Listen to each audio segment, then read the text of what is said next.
This season so far, nobody's playing better than Cale Makar at all. There is not a defenseman in the same stratosphere. Cale Makar will go down at the end of his career as the best defenseman to ever play this game. Yes, you old heads that are listening and watching, better than Bobby Orr.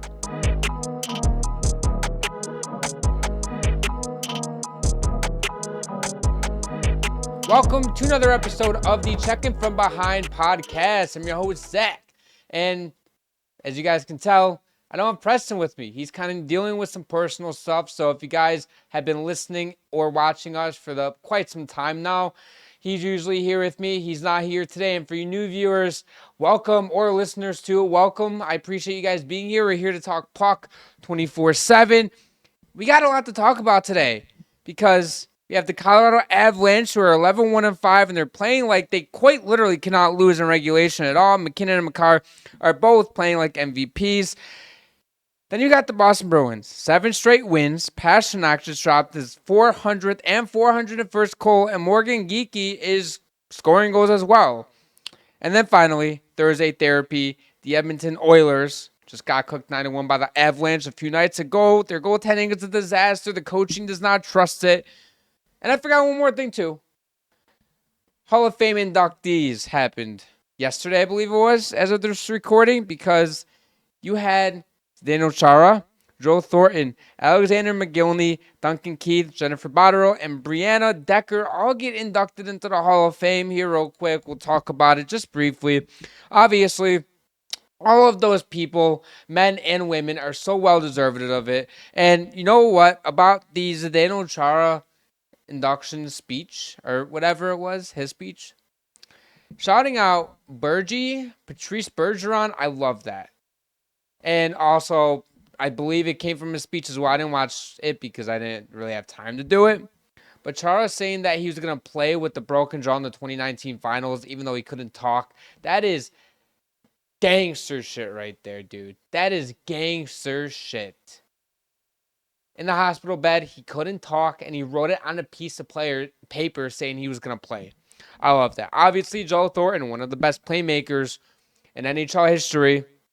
He's right up there.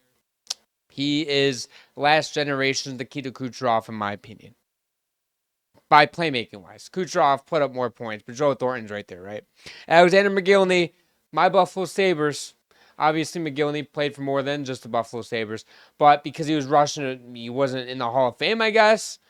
And here he is now. He finally got into the Hall of Fame, officially inducted now.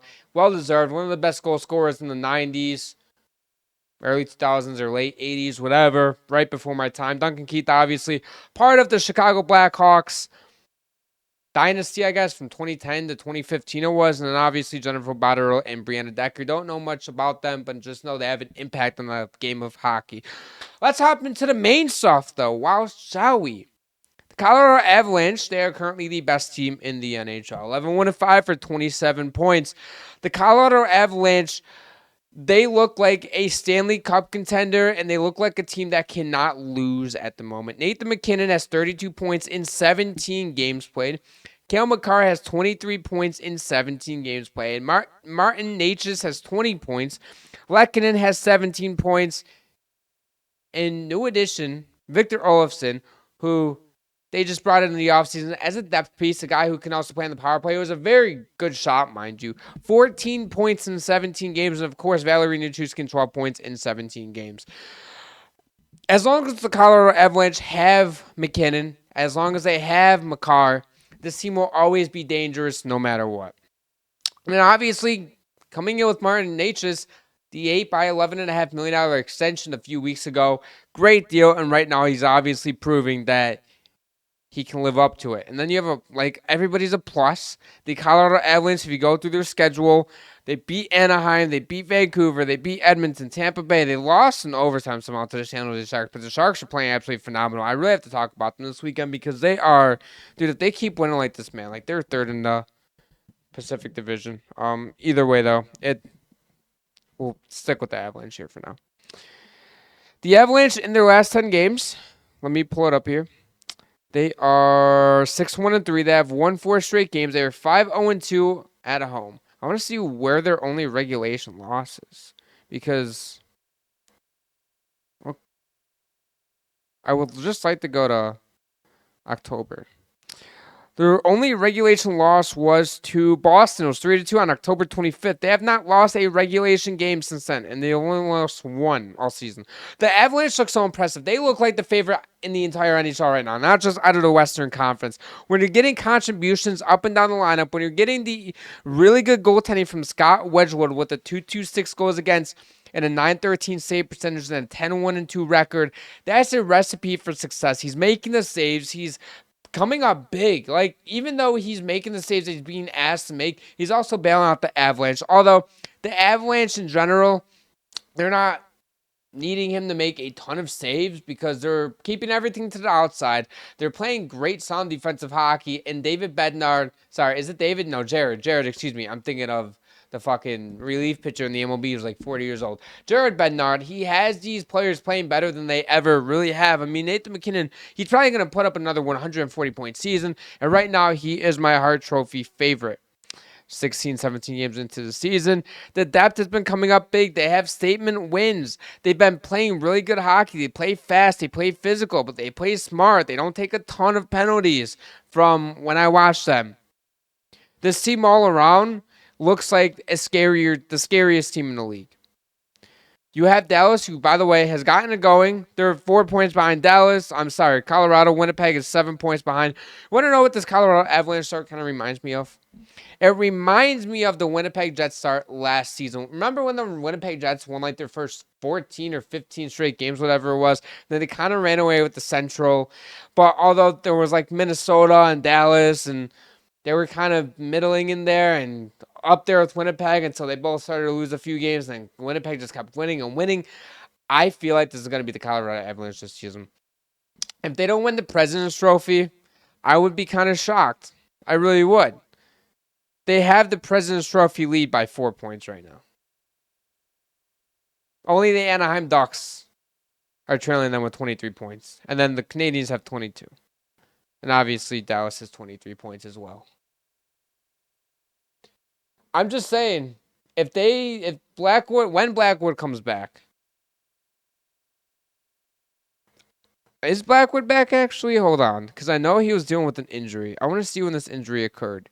No, he already is back. He dealt with the injury earlier, so that's my bad on that. That was a long pause because I swear I saw something about him being I don't know, sent to the AHL for a conditioning stint or something.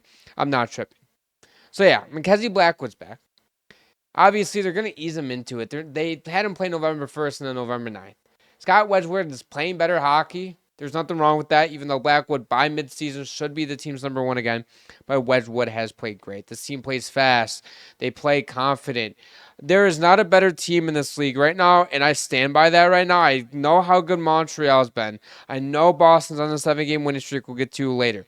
Dallas is eating up. Anaheim has been good. LA is 6-2-2 in their last 10. They've won 2 straight. And obviously, the great stories of Chicago, San Jose, and Vegas right now, who they're just kind of hovering just above 500. Colorado right now looks like the best team in the league.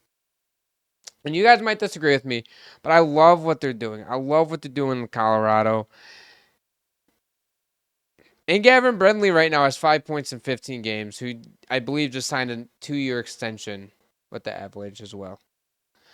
Coming into the season, I didn't really think the Avalanche were going to, A, come off to a hot start like this, but B, I didn't look at them as a top-tier cup contender. I know that kind of sounds like me hating in the offseason, and it wasn't necessarily me thinking this roster wasn't good enough to win a cup.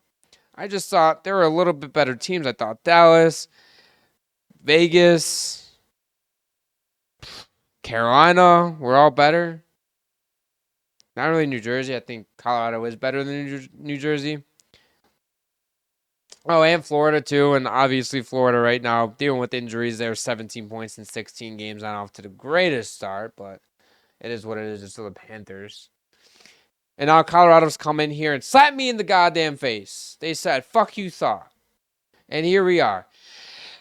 One last thing here on Colorado before we move on is if they keep this up, and they continue this throughout the entire season, and they're just nonstop foot on the gas, I don't see a team beating them in the Western Conference, to be honest with you.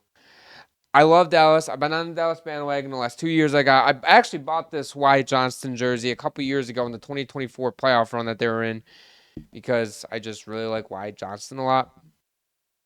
Colorado is not beating Dallas.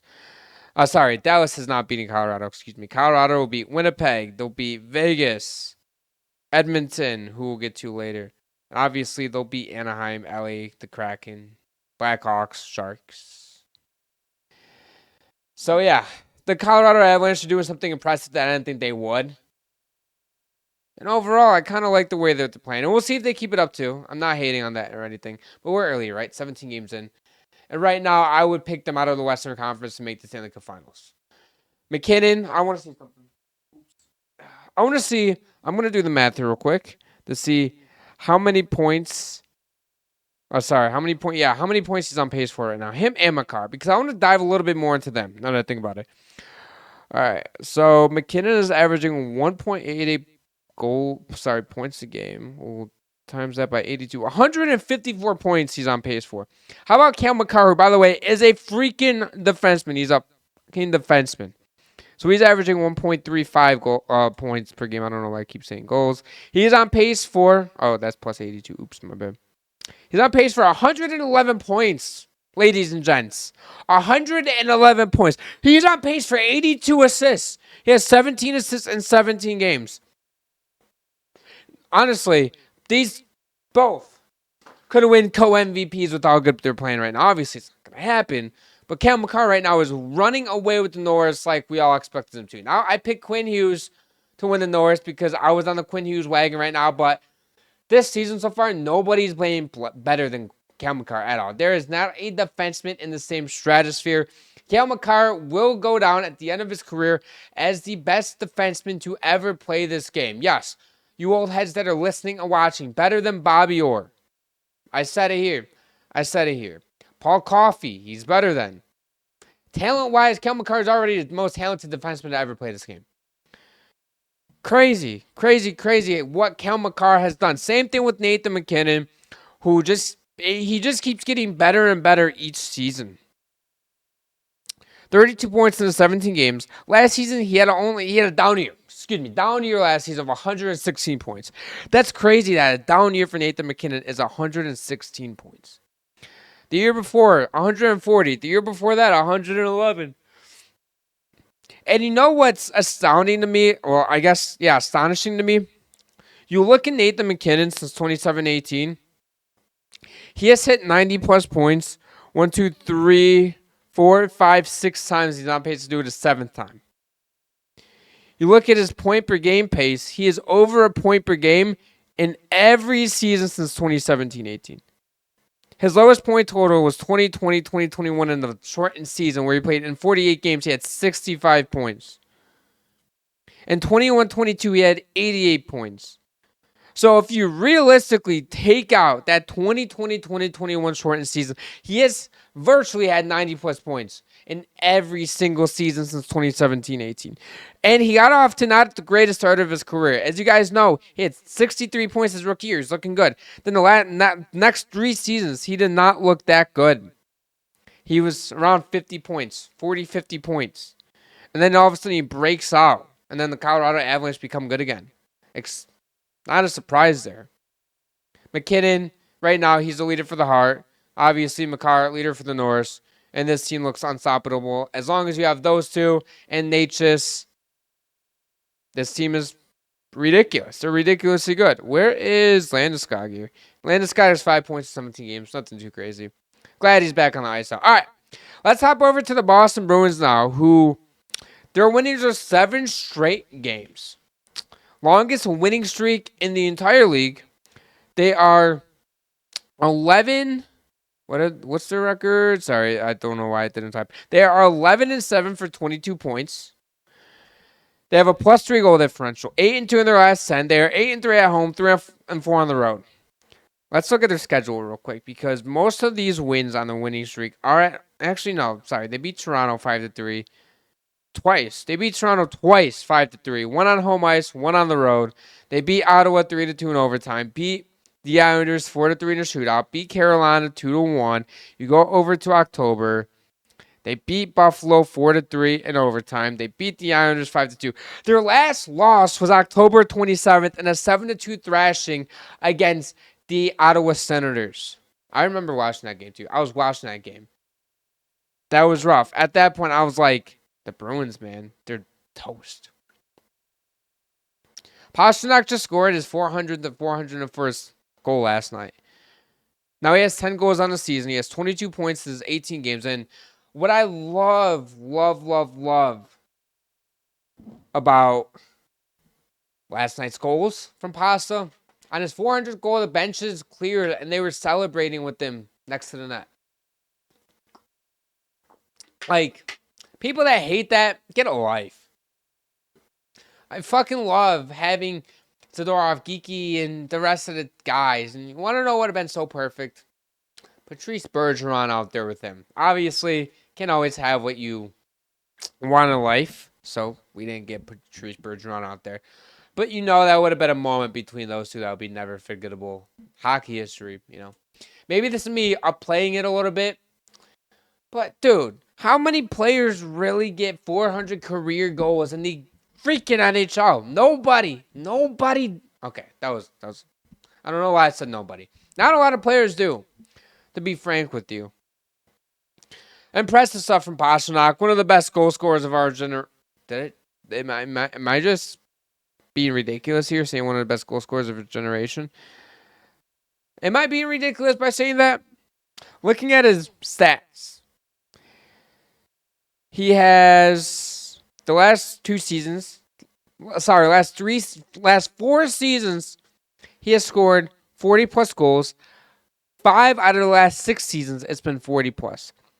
Since 2019-20, he has 48 goals, 40 goals, 61, 47, 43. I excluded the 2020-2021 shortened season where he had 20 goals in 48 games. Pastrnak, dude, he's on a... Yeah, you know what? One of the most underrated goal scorers in our generation. I'll say that. One of the most underrated. One of the most underappreciated ones at that. I mean, I picked him to win the Rocket this year. He's on pace for probably around the same amount he's gotten the last couple of years, around like 40, mid-40s or so, 45-ish. I would have to do the math on that, but it's right under... Sorry, it is around 40. It is around 40. It looks like he's on pace for. And now how about Morgan Geekie? 18 games played, 16 points. He has 11 goals, though. 11 of those 16 points are goals. Morgan Geekie has been a quiet surprise across the entire league. And he went on, I guess, what I call it a tear when Marchand got traded last season. He went on when he was scoring goals, a lot of goals. It felt like almost every night. And then it carries into this season. And I kind of want to see his evolving hockey card from this season so far. Offensively, at least. Fuck the defense, you know. His defense is really good, though. His defense is really good. His offense is in the 88th percentile. His defense is in the 70th percentile. Overall, 91st percentile. This dude is an elite two-way forward. His expected goals above replacement, even strength offense, is above 21. His goals above replacement in offense is 3. Even strength defense, they're both around 3. Power play offense, just above 3. And he draws a lot of penalties. Morgan Geekie is becoming an elite two-way player. And if there's people listening or watching this that don't want to agree with me, that's fine. That's fine. I don't care if anybody fucking agrees with me on my takes or not. But the fact of the matter is that Morgan Geekie is not a name that's going to pop out on the paper. And he's not a name that's going to draw attention like a David Pastrnak or Charlie McAvoy. Or even an Elias Lindholm who's on IR right now. Maybe even a Kia Zadorov. But he's the guy that's going to go out and get the job done. He's going to produce. He's going to play good defense while producing offensively. And Boston Bruins fans were hyping him up all offseason. The media was saying this kid is going to break out. He's not a really kid. He's 27 years old. And right now he's on pace for a 70-point season. And I bet you Morgan Geekie will put up 40 goals this season, and he'll put up 60 to 70 points. The Bruins as a whole, though, let's go over to the Bruins, not just individual players, because I know it's a little bit boring. the Bruins as a whole, they're playing like a team. They're playing like a team that has a little bit of a chip on their shoulders. It's like, hey, everybody counted us out before the season even fucking started. They thought they were going to be one of the worst teams in the league. And here they are. They said, fuck you. And they're playing some of the best hockey in the league.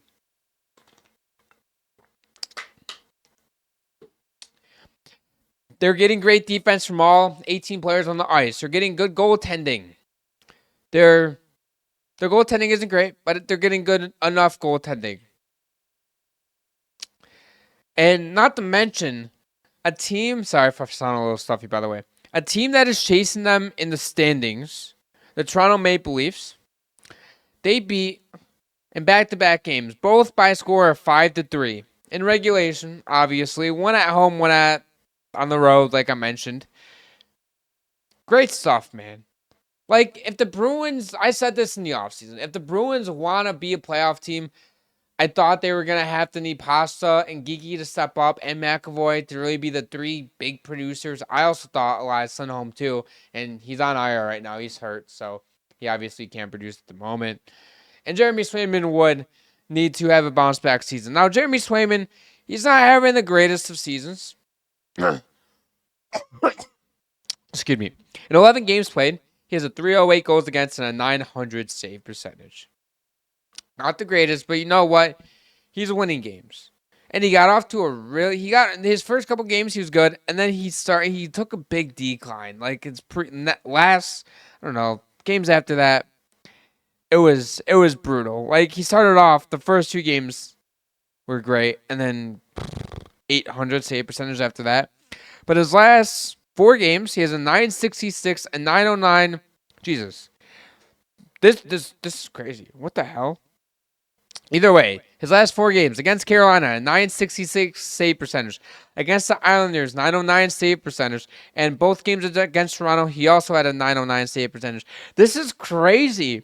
Looking at his game logs, his last 3 games, he has 33 shots against in each game, 3 goals against in each game, has a W in each game.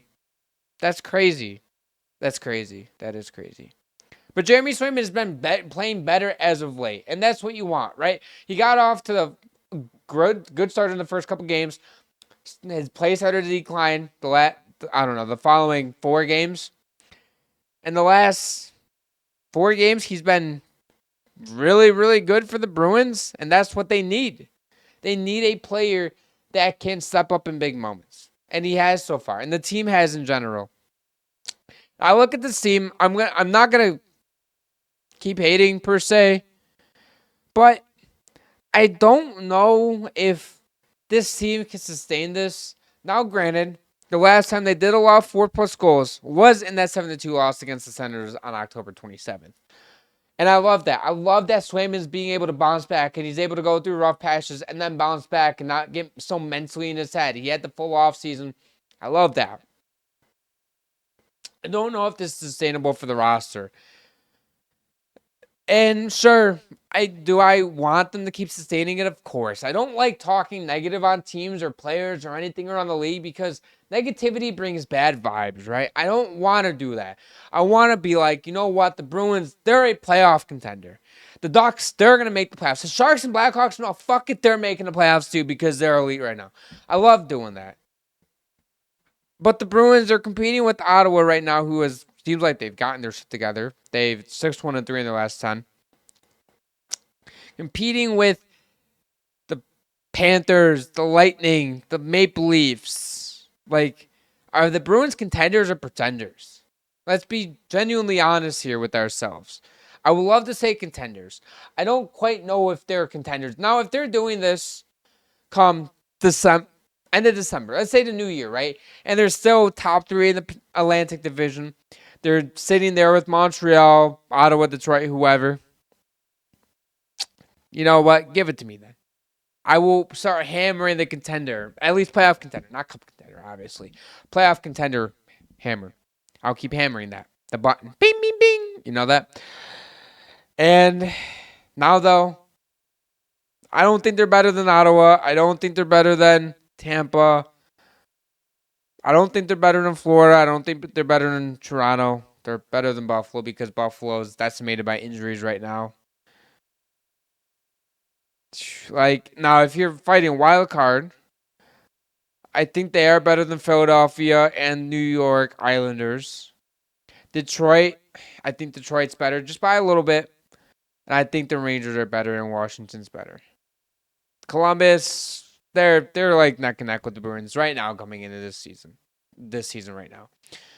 So I do have them as a pretender right now. However, though, that it does change, right? I'm not going to sit here and if they're still in this position by January 1st, I'm not going to sit here and keep hammering pretenders because I want to be so sure that I'm going to be right. I know, like, I admit when I'm wrong on social media or here on this podcast or writing or doing anything within the NHL landscape. If I say take and I'm wrong, I will own up to it.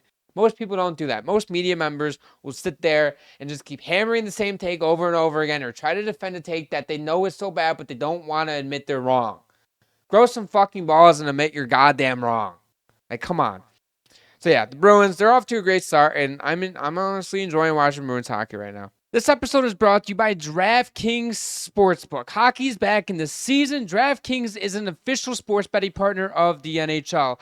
I use DraftKings to bet on any NHL game and player props, and you should too. From anytime goal scorer to picking an underdog, trying to win big, DraftKings has it all. And here's the best part. New customers can bet just $5, and if your bet wins, you'll get paid out $300 in bonus bets instantly. Download the DraftKings Sportsbook app right now and use code THPN. That's code THPN to turn $5 into $200 in bonus bets if your bet hits. In partnership with DraftKings, the crown is yours. Gambling problem? Call 1-800-GAMBLER. In New York, call 877-8-HOPE-NY or text HOPE-NY. That is 467-369. In Connecticut, help is available for gambling problems. Call 888-789-7777 or visit ccpg.org. Please play responsibly. On behalf of Boot Hill Casino and Resort, Kansas, fees may apply in Illinois. Must be the age of 21 years or older. Age and eligibility vary by jurisdiction. Void in Ontario. Bonus bets expire 7 days after assurance. See sportsbook.draftkings.com/promos for details. NFL Sunday ticket offer for new subscribers only. Auto renews until canceled. Digital games and commercial use excluded. Restrictions apply. Additional terms at youtube.com/go/NFL Sunday ticket/terms. Limited time offer. All right, quick timeout before we get back to the action. This episode is brought to you by W Energy. Listen, hockey's fast, and whether you're breaking down plays, yelling shoot from the couch, or just getting in a workout, you've got to stay sharp. That's where W comes in. Clean energy with zero sugar, no crash, no artificial flavors or dyes. Just 150 milligrams of caffeine per serving, about 2 cups of coffee's worth to keep you locked in and ready to go.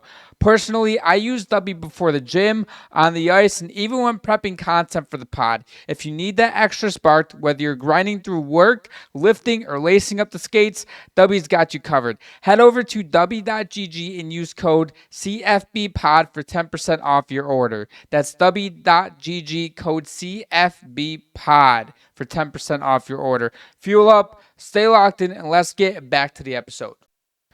Hopping into a Thursday therapy segment.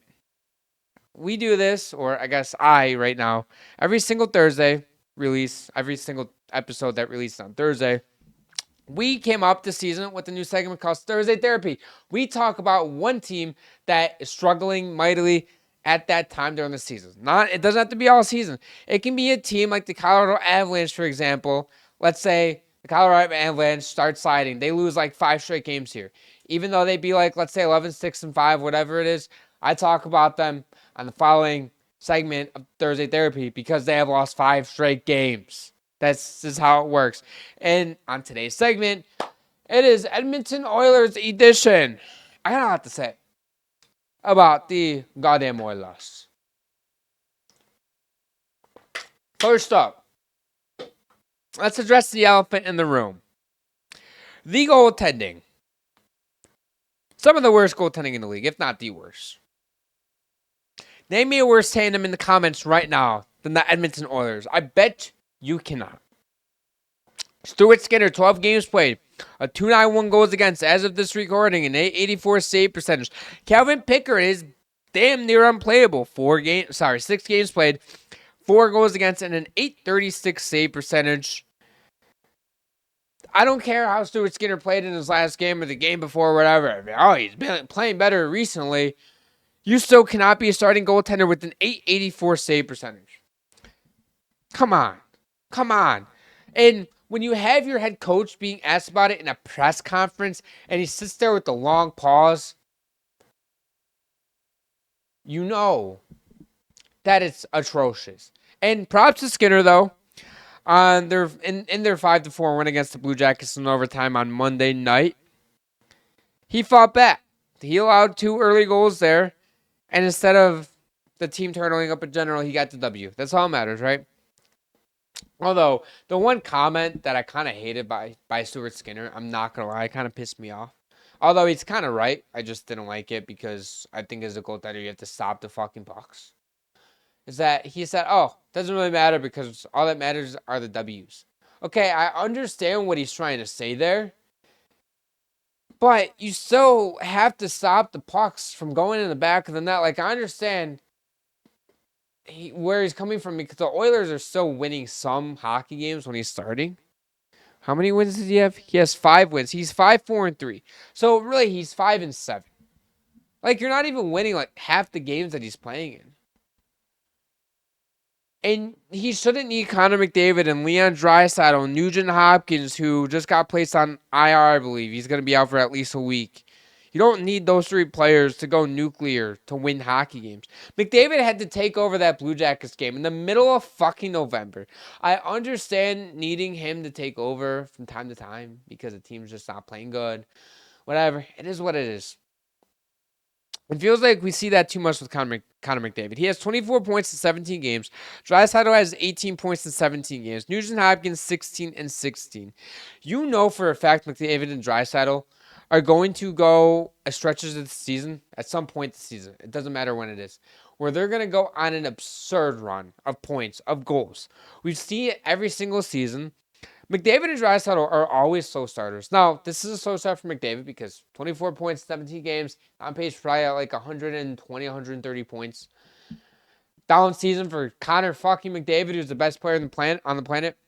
Although some would argue Nathan McKinnon. I would hear that argument out. I'll still say Connor McDavid until the day I die. I think Connor McDavid is the overall better player. Sometimes I think that he saves a little bit of his juice for the playoffs because he wants the cup so bad. And obviously Nathan McKinnon, he wants the cup just as bad. He has that dog in him.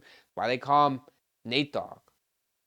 Got that dog. But Connor McDavid, I'll argue that to the end of time. So going from the goaltending, because the goaltending it's bad. Like if the Oilers want to win a Stanley Cup, they have to get the goaltending right. I understand where Sam Bowman is coming from with wanting faith in the goaltending. Excuse me, sorry. I'm fucking tired. It's 9 o'clock at night here. I understand where Bowman's coming from with wanting to keep faith in the goaltending, but I think it's time to explore options. Call up UC Saros. Call up Barry Trotz in Nashville about UC Saros. Don't call UC Saros. That's fucking tampering, I think. I'd assume so. Call up Barry Trotz from Nashville. See what the price is of UC Saros. Obviously, they're going to upcharge Edmonton. But Nashville is 14 points in 18 games. It's not getting any better for Nashville. They're just losing games. See what they'll get. At least for a rental. I don't know what Saros' contract is. He signed a new contract a few years ago. I don't know how long it's left on it. See what the price is to trade for him. Send Pickard down. Throw him through waivers, whatever. I don't think a team's going to pick him up. He's going to clear waivers. I swear, man. If Edmonton had a goaltender, they would have won the cup one of the last 2 years. Guaranteed. They probably would have won it last year. They would have won it last year. The way that they beat down Florida in game 1 was something else, man. I thought Edmonton was going to win the series at that point. I know it was only 1 game. And it is my fault because I did pick Edmonton to win Stanley Cup. And I picked against them in every other series last playoffs. And I was told it was my fault that they lost because I picked them. By Preston, by the way. So, yeah, I would call up Trotz, see what the price is for Saros, because this team gets a goaltender. Them and Colorado are meeting in the Western Conference Finals. The rest of the roster, though, they have to take advantage of Connor McDavid taking $12.5 million for the next 2 seasons after this season. Connor McDavid could have asked for $18 million. He could have asked for $19 million.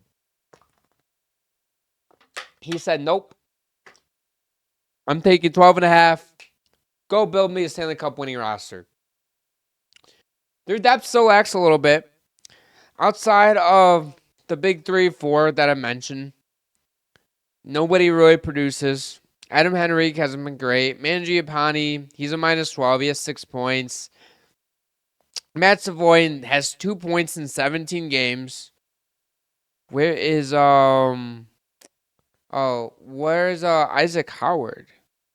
Either way, though, he doesn't seem to play a game on the roster, so sorry. He's probably, is he in the AHL right now, or is he back in college? I don't know. Somebody can figure that out for me in the comments.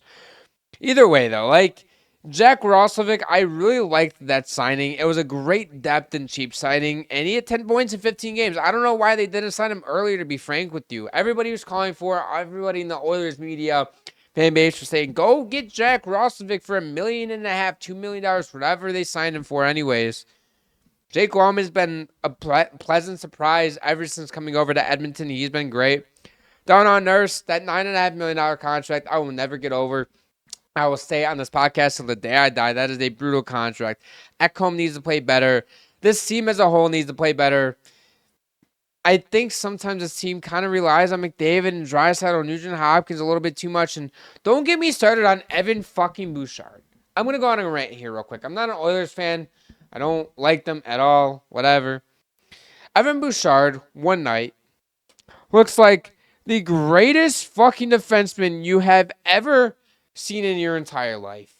And then in that same game, he makes the most idiotic bonehead play that you have ever seen in your life. His offense has dipped this season compared to the last few seasons. He's in the 56th percentile in offensive play. However, his defense has been really good. 67th overall percentile. He is above 0 in goals above replacement in defense. Short-handed, he's been really good. Power play offense, he's been really good. And then even strength offense, he has been atrocious. He is past -9 goals above replacement. Now, his expected goals above replacement is at about 3. So, maybe getting a little bit unlucky, whatever it is. But Bouchard, it's like weird with him.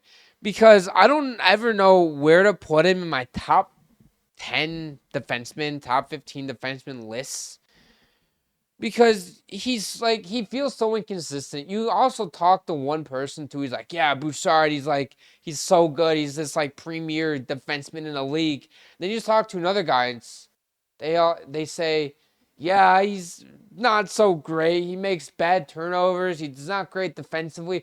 I'll also never forget the play against the LA Kings last season in the playoffs where he literally dropped it to a Kings player in front of Stuart Skinner and they scored immediately. Like, how do you blame that on Stuart Skinner?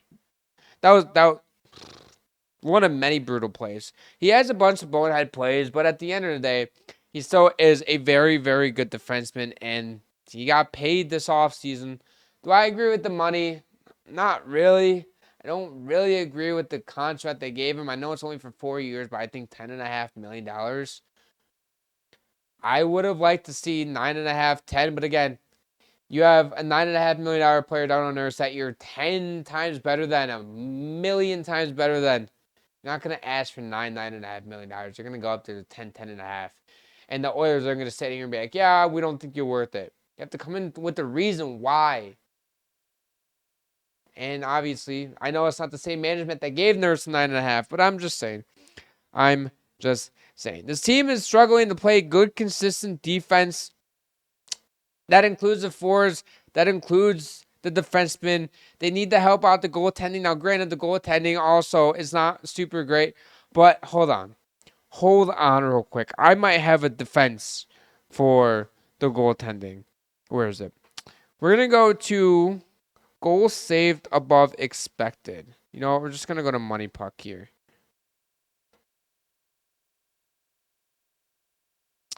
All right. Goalies. Let's go to the Edmonton Oilers because I looked this up. Yeah, goals saved above expected.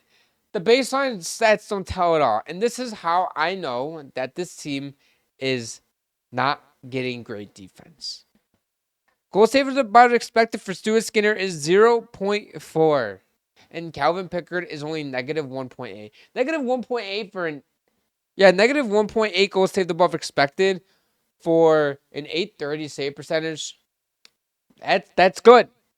And Stuart Skinner is making the saves that he needs to make, according to the analytics. His expected goals against is 34.4. His goals against is 34. I'm just saying. Maybe the goaltending isn't as bad as what it says on paper. So, I know I ripped into the goaltending earlier in the segment, but what can you do? The Oilers right now, they sit 7-6-1, 18 points in 17 games played. San Jose Sharks and the Chicago Blackhawks are in a playoff spot over them, over the Vegas Golden Knights, over the Utah Mammoth, over the Minnesota Wild, the St. Louis Blues, like we all fucking expected. That's probably going to change. I will say this, though. The Oilers seem to always get off the slow starts. I will not be worried about the team unless they keep doing this going through the first year. Then I'll get a little bit worried. So at the end of the day, the Edmonton Oilers will be just fine as long as they have McDavid and Draisaitl healthy. They're already losing Nugent Hopkins for the next week or so, at least at minimum. I don't know his timetable to return. All I know is that he's on IR. The Oilers will be just fine. They are still a contender in the Western Conference for the moment. And we will keep, obviously, looking at this Oilers team as the season goes on, as we get to the 30, 35, 40 game mark, halfway mark, etc. Well, ladies and gents, that's going to end it for today's episode. If you guys stayed for the entire episode, make sure to like this video. Make sure to subscribe on YouTube. Make sure to follow the podcast on Spotify and Apple Podcasts. And go check out all of our social media down below in the description. TikTok, Instagram, X, everything you can name. New episodes out every single Sunday and Thursday at 7 p.m. Eastern. And I'll see you guys in my next episode.